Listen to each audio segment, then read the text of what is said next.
Welcome to the Whiskey, Jazz, and Leadership Podcast. Subscribe now so you don't miss a drop of straight talk you can't get anywhere else. We discuss the whiskeys to drink, music to listen to, and what it really takes to be an effective leader. I'm your host, Galen Bingham, the leadership strategist. Tonight's guest, fan favorites and mastermind accountability partners, Dr. Peter A. James and Shayna Renee Hammond. Hey, what you drinking? This is going to be an extra special conversation. As a matter of fact, it's so extra, I'm breaking out the good crystal. And I'm not going to tell you what I'm going to be drinking, but it's one of those you can't replace type selections, because this is a conversation that I don't know that we can ever duplicate this conversation, because I'm having them with two people that I can't imagine replacing. You've heard from both of them individually. In season 1, you heard from Dr. Peter James, and then we had him on last season or earlier this season. We had him on again for a encore conversation. And then you also heard from Miss Shayna Renee Hammond in, I think that was season 2. And then she came back again with Tamara and, just brought the house down. Well, I'm going to brace yourselves. I've got both of them in the house tonight. Dr. Peter A. James, Miss Shayna Renee Hammond. How are you guys doing? What is going on, guys? Hello, it's so great to be back. How you doing? This is going to be fun. Oh, this is going to be a whole lot of fun. Dr. Peter, what's going on, man? You were just here, man, but what's up? You asked me to drink some whiskey. I don't know if you need to ask me twice. So I'm back with you. Excited to be here with the lovely Shayna Renee Hammond. Man, this is going to be extra special because we get to share with the audience what the three of us do on a weekly basis, because we are an actual mastermind group. And everyone has heard me talk about the power of mastermind, the power of finding your crew. It's almost baked into the metaphor of the podcast. Just again, I just really wanted to share the extra special relationship that we have created since we have come together. But I'm getting ahead of myself. Everyone knows that this conversation really does not have a legitimate start until I ask one very, very important question. I'm going to go to Shayna first, only because, as folks know, my mom's listening. So ladies first. Shayna, what you drinking? You know what I'm drinking. I am drinking some water, but I at least dressed it up for you. I have the cute cup. It's turquoise. It's sparkly, for the very special occasion we have. Okay. All right. I like it. A nice outfit for the water. Right. Okay. All right. Dr. Peter, come on now. What you drinking?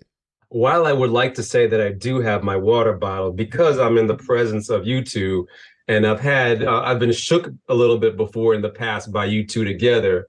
I do have some Evan Williams served up right now there, Galen. Some Evan Williams. Okay, that's like Evan Williams kind of started much of this bourbon whiskey thing, right? So that's legit. That's pretty legit. They say it's the #1 distillery, but I'm not quite sure. I have to do some more research about that.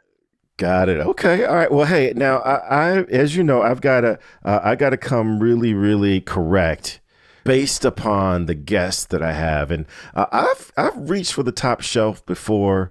I've hit almost everything on my top shelf with previous guests. It's almost embarrassing how much I hit Uncle Nearest. I decided to go with something that cannot be duplicated. This is something that I have tried only once. At the beginning of season 3, I believe, with the cast of Straight No Chaser, the podcast. But this is a different situation. And for this, I'm cracking open my infinity bottle. And so as you may know, an infinity bottle is a bottle that you set aside, and rather than finishing off the corners of your whiskeys and bourbons, you pour those corners into an infinity bottle. And by the time you decide to jump into that bad boy, it's a unique creation that can't be duplicated. And I've been doing this for a while. Let me tell you just a little bit about what's in my infinity bottle. I've got a little Buffalo Trace. I've got a little 1792. I've got some Bookers. I've got some Four Roses, some Elijah Craig, Penelope, Barrel Strength, Widow Jane. I've got some Remus Repeal Reserve Letter V. And it's all mixed in here. And like I said, you only crack this open on special occasion because once it's done, it's done. So I'm gonna open this just a little bit and pour me some. Hold on. And this has been sitting in an I.W. Harper 15-year bottle because it kind of looks like a decanter, kind of a nice little decanter thing. Pour me a little. And a little dramatic here, isn't it? Yeah. I know. I feel so special.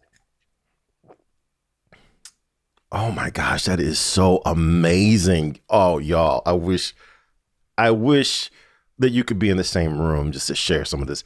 This is absolutely amazing.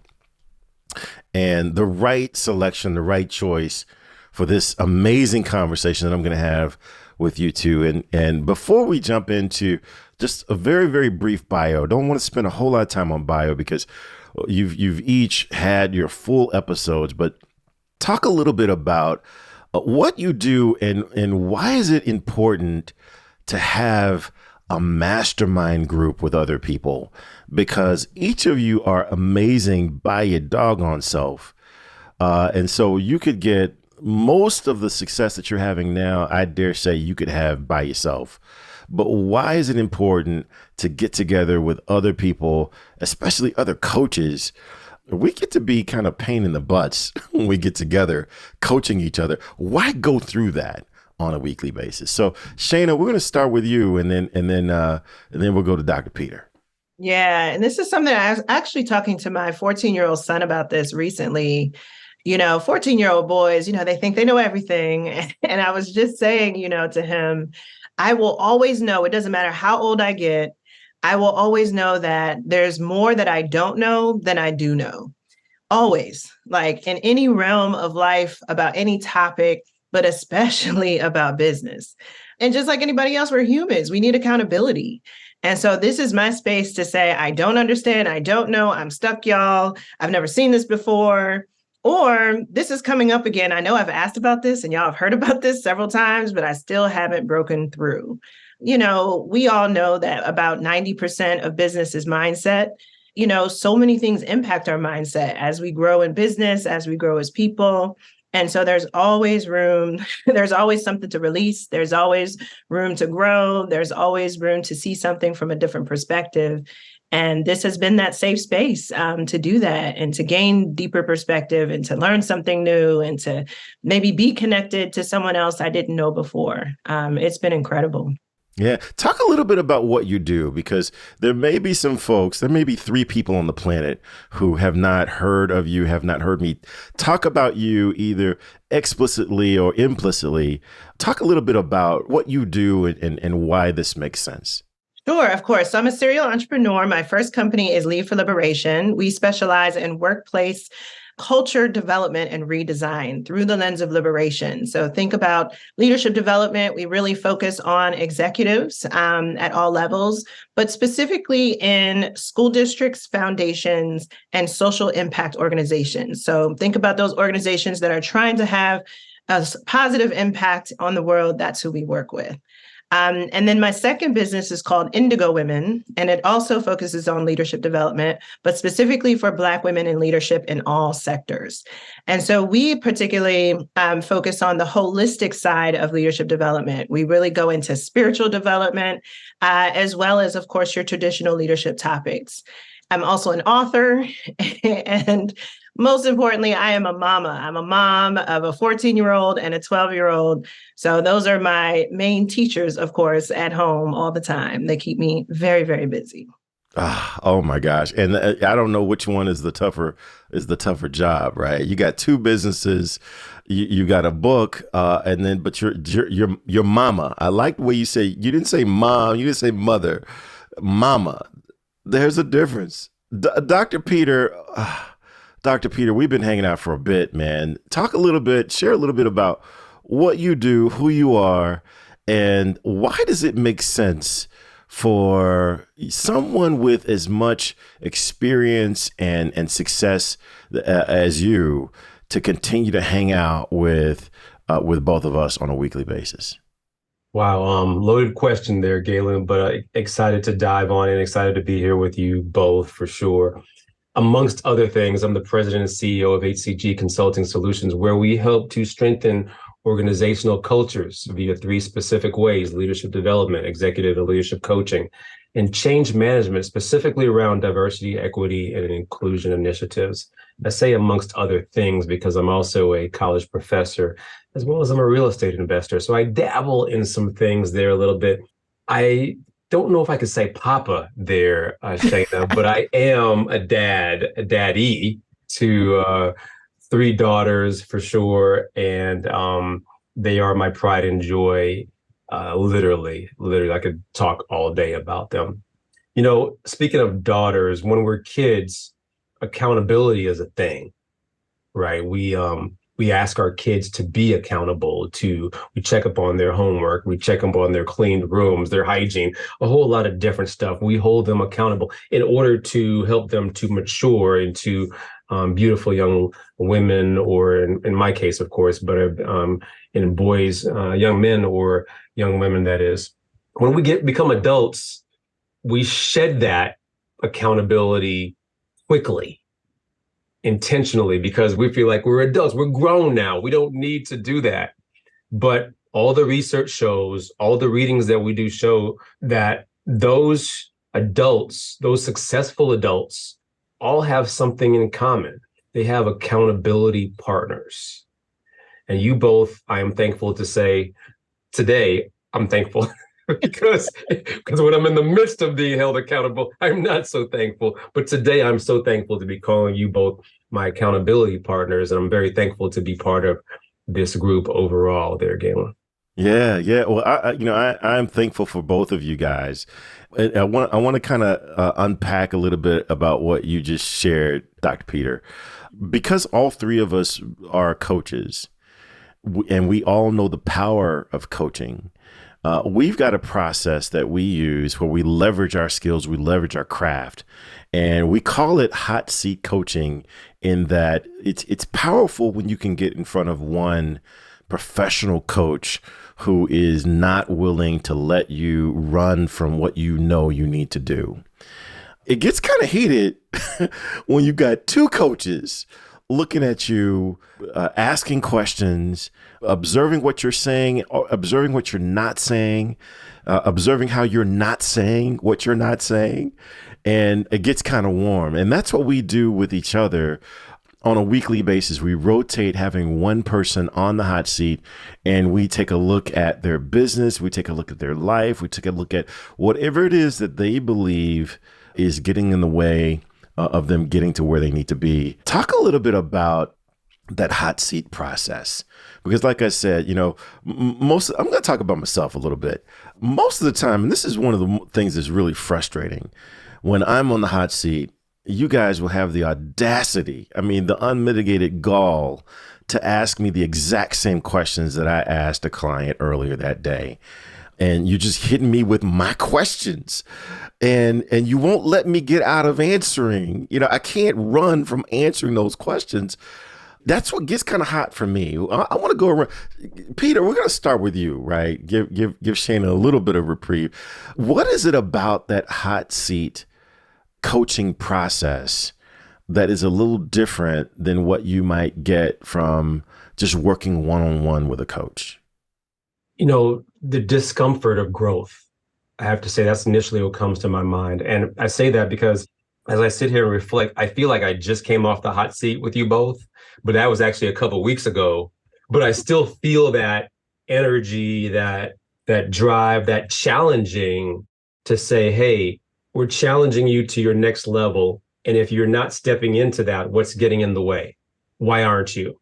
And for those of you who are listening, who is that for you, right? Who is that who is holding you accountable for those goals and objectives, those plans, those strategies that you said you're going to implement? And if it's nobody, what makes you so sure that you're going to implement that? I know that I'm going to, because I have two phenomenal individuals who are going to ask me about it again.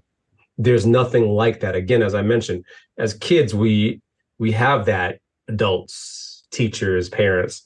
As adults, we try to shed that. But why? And how do you think you're going to be successful if you don't incorporate that? Gotcha. Okay. Shayna. So again, I mean, with all the things that you've got going on, because you've got like a full crew of folks that support you in a variety of ways, mentally, spiritually, physically.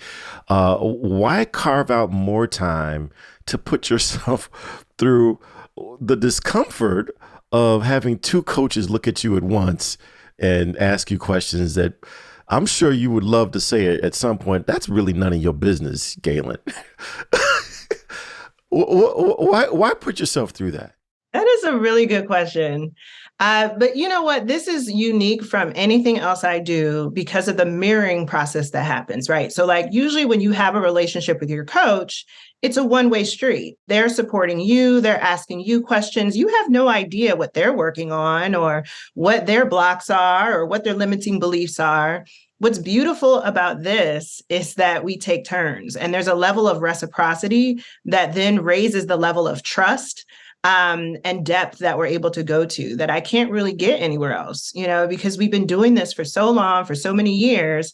It's like, not only am I accountable to the two of you, but also you're accountable back to me, and there's this mirroring and this beautiful exchange that happens between the three of us every single time. We get to both be peers and coaches.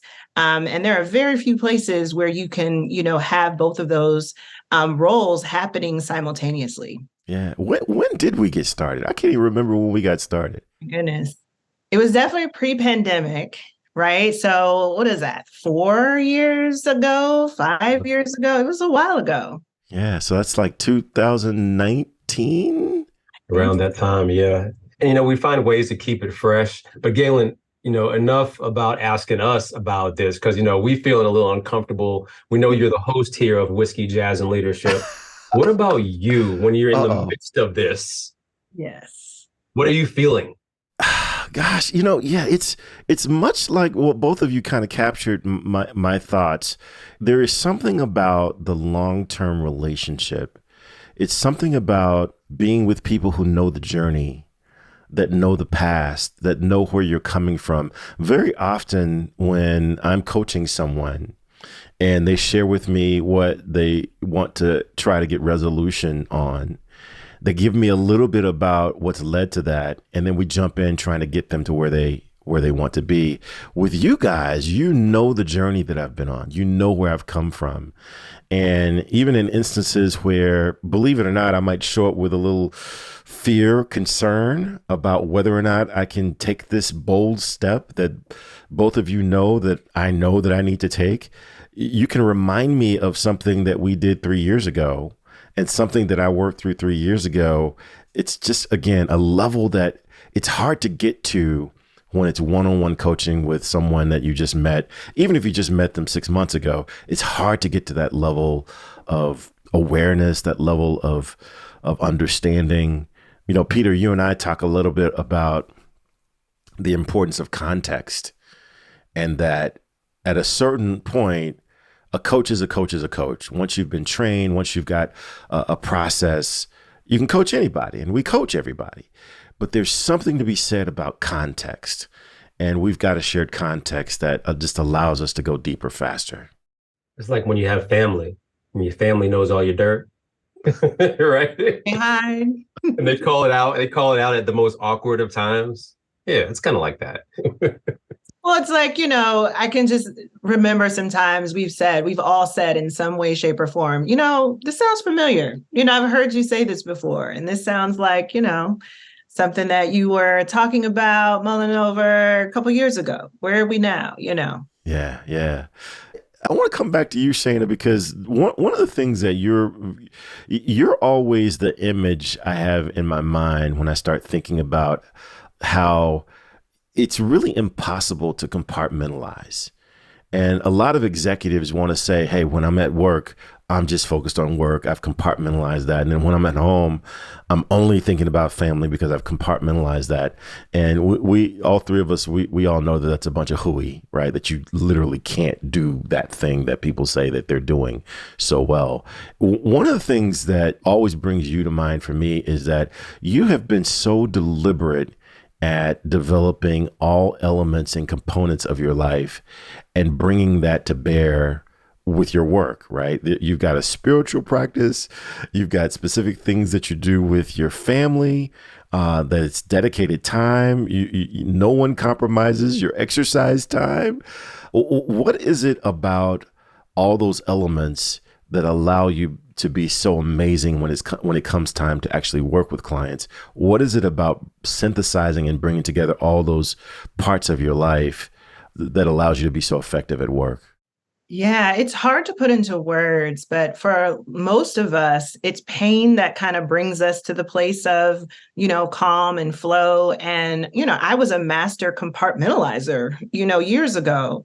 And I was burned out and I was making decisions about my personal life that were just not aligned to who I really was. And it was hard to really even remember what I love to do, what my desires are, hobby, what does that mean? And I just wasn't living the life that I really wanted to live. I was a workaholic. I was working all the time. I was, a high achiever in different ways. And I just got to a place where it was like, you know what? Something has to change. Something has to give. I don't want to live life in this way. It's really not possible, even though we get messages that that's the way it's supposed to be. And so once I made the first commitment to grow spiritually and really get back into like, who am I at my core? That's when really everything followed suit after that. And it's just been a deep commitment and a decision to be happy, to live an integrated life, and not feel the pressure or expectation to show up a certain way professionally, in a certain way personally, but to just be myself, have that same set of values that guide me at work, guide me in my personal life. And I've just learned through experience that the mind-body connection really, truly is everything. It is connected. And the more that I prioritize my mind, body, spirit connection, and not just my mind. Most of us really spend the most time in our mind. When I really place it on that body and that spirit, that's when I'm my happiest. That's when I'm my most liberated self. That's when I'm the best leader. That's when I end up attracting, the best clients and people and partners and teammates. Is when I place that focus there first. And then I've seen it now with my clients over a decade now.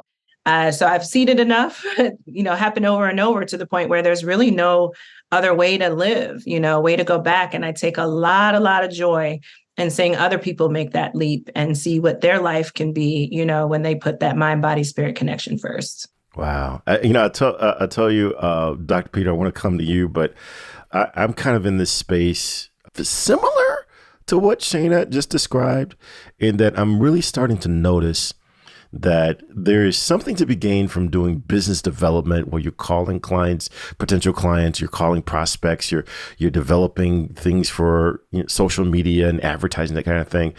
But usually when I stop doing all of that and I just be, and I just, do what I do while just being, all of a sudden opportunities start coming my way that are much bigger, that they're much more fulfilling, and it's much more easier to finalize than happens when I'm doing that business developing stuff. And Shayna, you're the one that introduced to me this idea of feminine energies versus masculine energies, and how we all have both. It's just that men tend to default to using masculine energies and women tend to default to using feminine energies. But when we can call upon the right one at the right time, that's where the real power comes in. So I think about you every time I try to explain that to a client, to your point, I see that in my own life when I'm developing and nurturing as opposed to grinding and creating and building. There's a different flow of opportunity that comes my way. Yeah. And what's also in what you said as I was listening was, there's also this reliant as you're spending time in being, there's this reverence for a power greater than yourself, right? So like that also is something that has helped me over the years, is realizing that it's not just my business development strategies and tactics that I'm using. I'm always in operation under a power greater than me, whether you call that God, spirit, Allah, whatever you may call it. It's not just me doing it, but sometimes, traditional leadership development will have you to believe, right, that we control everything. But once you really stop, kind of, release some of that control and really honor everything else that's going on, you can move a little bit from masculine to feminine and allow things to come and flow. Hey, Dr. Peter, I know that you listed some of the things that you do. And very often, I remember some of our earlier conversations with you was like, dude, can you just calm down a little bit? Just enjoy, It's like you're teaching, you got this opportunity, you got that opportunity, you're pursuing this and you're pursuing that. Do you ever buy into this feminine energy, masculine energy? What are your thoughts about this allowing versus always being on the grind? What's your thoughts? I love that conversation overall. And yeah, we've pontificated quite a bit in that realm.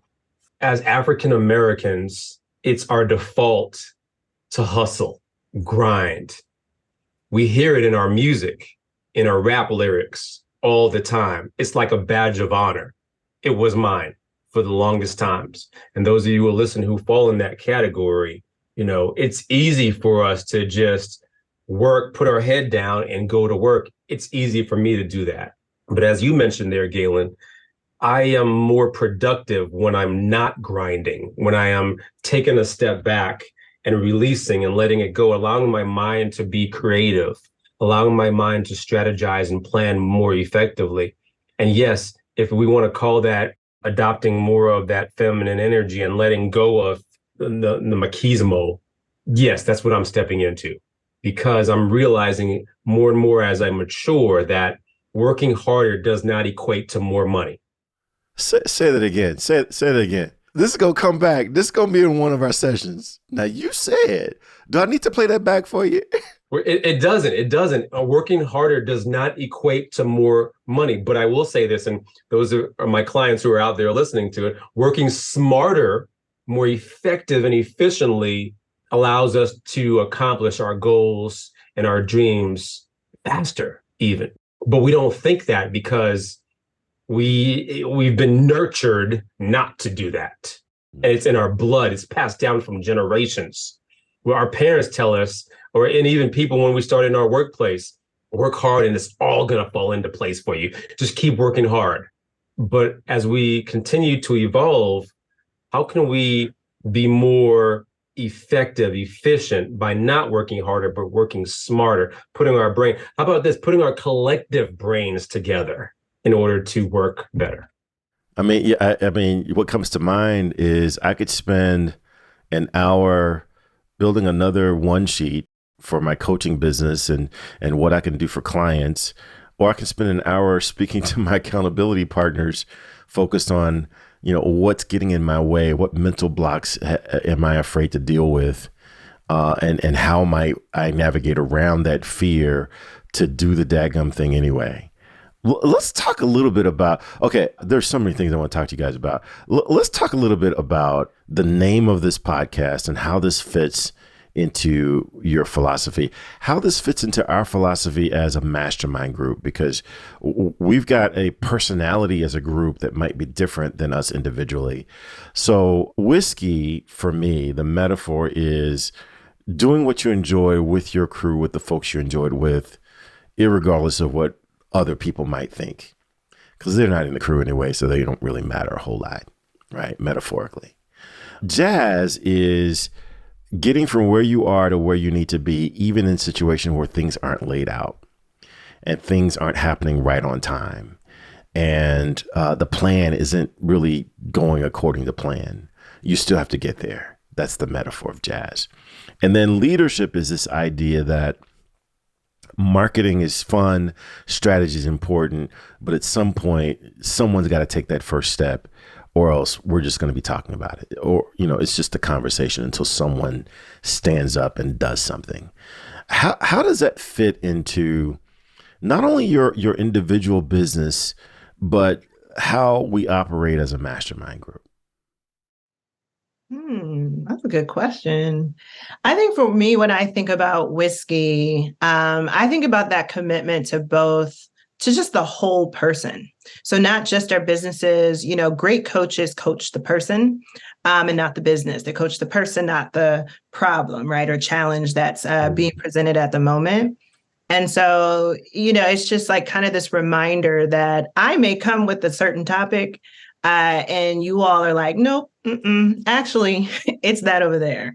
I heard you say this, sounds a little bit something like you said last week, and we're going to go in this direction, which then leads me to the jazz piece, right? So I think the jazz piece is the flow that comes together when we're all here. And there's that spirit of, again, reciprocity. And we do have a structure, and sometimes we deviate a bit, but we rely on that structure and that flow. And within it, there's a dance that happens between the different challenges that we bring to the table and successes. We also celebrate a lot here, which I love too. And then leadership. I mean, that's the thread that binds us. That's how we all met. We all met at a leadership coaching conference. And that continues to be at the center of all of our businesses. And so everything we talk about comes back down and gets anchored into leadership. Oh, well, very well said. Dr. Peter. Yeah, if I could piggyback on that, if I think of all three of them there, Galen, when I think about whiskey, when I think of jazz, when I think of leadership, I can't enjoy or possess either of those three quickly, fast, And if you think about, first of all, whiskey, when you were younger, we would drink fast. When we were younger, jazz was not as appreciated as it is right now either. And now the way we appreciate jazz is we have to slow down to digest it. Leadership is best exercised slowly.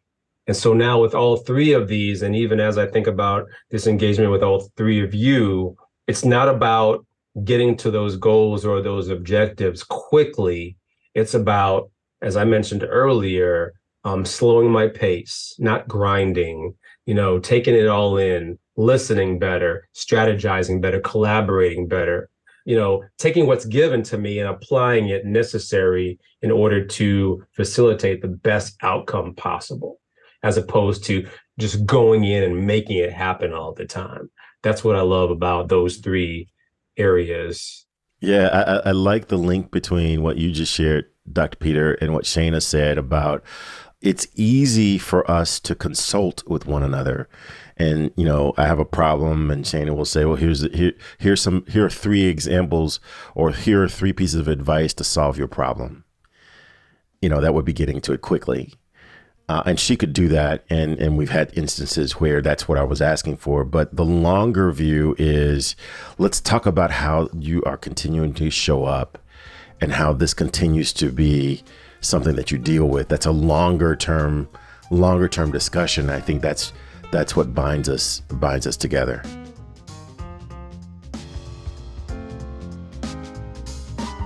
Hey, it's not too late. Hit that subscribe button so you're sure to catch the next episode. If you're really enjoying the vibe, leave us a review or become a VIP for guest and show exclusives. Cheers.